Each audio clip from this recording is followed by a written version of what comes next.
Hi, I'm Simon, this is my cupboard, and all those clothes are wet thanks to moisture ingress. The fact that Spotify, when it comes to paying the artists whose work they make their billions from, are widely considered to be grifting, thieving scum, can have escaped few people's notice. In 2021, they generated around $10 billion in revenue, and their per-stream royalty rate remains frozen at somewhere between 1/3 and 1/2 of a penny, the same as it's been since the company's launch. Artists say this is insulting. Now, in a spirit of fairness, some counterpoints. Spotify has never posted a net profit. Their best year so far was their first, 2008, where they only lost $4 million. In 2017, they posted truly impressive losses of just under $1.4 billion. So, to those artists asking the company for more money, the answer might reasonably come, what money? Spotify's total royalty payout for 2021 was $7 billion. This suggests a minimum total of around 1.4 trillion streams on the platform for that year. If every artist just got an extra 1/10 of a penny per stream, it would have cost the company $1.4 billion. This in a year where they already posted losses of $34 million. Paying the penny per stream some artists are demanding could have up to doubled the royalty bill to $14 billion. So I just want to quickly clarify something. Spotify don't actually pay artists per stream. They don't pay artists at all, they actually pay the rights holder. In some cases, the rights holder and artist are one and the same, but more usually the rights holder is the record label. The amount that reaches the artist depends on the deal they have with the rights holder. The royalty per stream number we quote of between 1/3 and 1/2 of a penny is actually reverse engineered by artists looking at their royalty payout and dividing it by the number of streams, hence the inexact nature of that number. Some artists have a better deal than others. So back to the question, where is Spotify supposed to find the money to pay better royalties? One obvious answer would be to raise subscription fees, which the company has never done since its launch. As of 2021, Spotify had 180 million paying subscribers, and between its various bundles and tiers was getting an average of $5.07 per month from each of them. You could raise your extra $7 billion if each of those people paid an extra $3.25 per month, which is not massive, but you get a chase in the rainbow effect, where for every extra dollar charged, you'd scare some of those subscribers away. What if they said it was all for the bands though? That'd be great PR, wouldn't it? $3 extra a month, but we give it all to the artists. But hang on, you might say.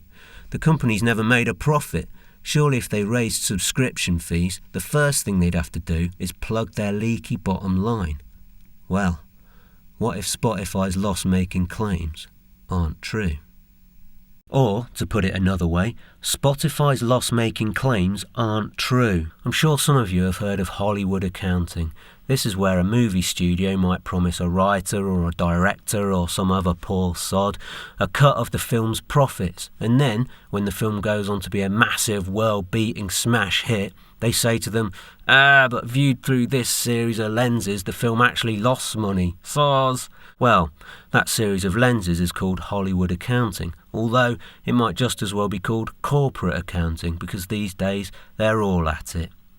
Broadly speaking, profit equals revenue minus expenses. An expense is classed as an item or a service that once it's used, it's gone. Things like rent, wages, toilet paper, that type of thing. Then, elsewhere on the balance sheet, you have investment. That's an item or a service that, assuming you spend wisely, continues to add value or benefit over time. That might be things like new equipment or R&D, research and development. Investment should be reported under assets. But if you've ever wondered how huge corporations like Tesla and Amazon can survive for years or maybe decades without seeming to turn a profit, this is one reason, because they're reporting their investments as expenses. In 2017, the year of their majestic almost $1.4 billion loss, Spotify posted R&D costs of $447 million. They also did some very fishy business where they posted $603 million in finance costs.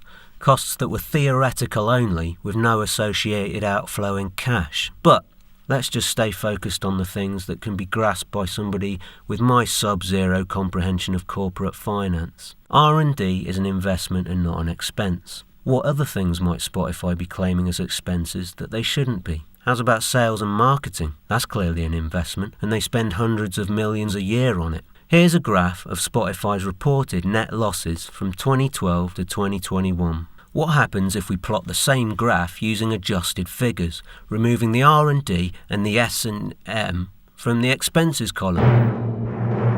Holy guacamole, Spotify's crushing it. They've almost never not been in profit. In 2021, they cleared over $2 billion. And that's just the stuff I can grasp. You see this dip here in 2017? That's leaving aside the shady $603 million in finance costs that I mentioned earlier, an amount that I think it's fair to use as being representative of the type of opaque and shady accounting practices they're probably getting up to every year, just to disguise exactly how well they're doing. So what does this mean for royalty rates? Well, without knowing the full extent of what they're hiding, it's hard to say. If we took all the profits as I calculated them and gave them all to the artists, they wouldn't get you to 1 penny per stream by themselves. But it does seem safe to say that between a little more clarity and honesty on the company's part and raised subscriber fees, a penny per stream would be achievable. But the real problem could be that the whole freemium model that the company operates serves to erode the idea that the music we all love is actually worth anything. You can listen to practically all recorded music on the platform for nothing, and if you do pay anything, it's not for music, it's just for the removal of ads. Spotify didn't start that erosion, Napster did, but since they've become the destination of choice for so many music fans, they could do a hell of a lot more than they do to reverse that damage. Here are some suggestions. 2 steps in the right direction are the merch stores and the tip jar. Artists can now sell their merch directly through their artist profile, and also there's this feature where a fan can send an artist money directly at the press of a button. Some artists hate the latter. They say it's just Spotify fobbing their duty of care off onto the fans while turning the artist into a charity case in the process. But the fact is, even with the highest and most honest royalty rate possible, Spotify still wouldn't be a living for most of us. Surely anything that lets a fan send an artist a bit more money can only be a good thing. My only problem with it is how little Spotify has pushed it. Would it kill them to have a little extra message after an album finishes? You know, something like, if you enjoyed this, click here to send the artist a little sugar. Even better, give users the option to automate it. Allow them to send an amount of their choosing to their top streamed or top 3 most streamed artists of that month or that year, that day if they're minted, and they could even have the option to say the money only goes to artists with a lower profile. Say your top streamed artist for the month was Beyonce and the second most streamed was LaToya Luckett, the money would go to Lucky where it was most needed. Here's another idea, artist paywalls. Give an artist the option to restrict a certain percentage of their catalogue from free users, whether that means restricting the number of free plays on certain songs, restricting which releases are available for free, or which parts of which release, tracks 1 to 5 on the album, say. And then a user can pay a small one-off fee to unlock each part of the catalogue. Let an artist set a bundle price to unlock their entire catalogue in one go. And whatever the takings from these options, Spotify gets a cut. It'd be good for them and the artist because it'd create a user tier above free for people who can't afford a regular subscription. My overall point here is that regardless of whether the company implements this or that idea, there's so much more Spotify could be doing to support artists. The company has captured the music listening audience. All it would take is a little creativity and maybe even care on their part to encourage that audience to go back to paying musicians for their work. If they continue not to do this, then their true attitude towards musicians cannot be in any doubt. Well, the clothes have all been taken out to have the mould scraped off, and the same's going to be done to me imminently. And, Daniel Eck, I hope you're watching. I want to see all my ideas implemented within 6 months, or you're fired.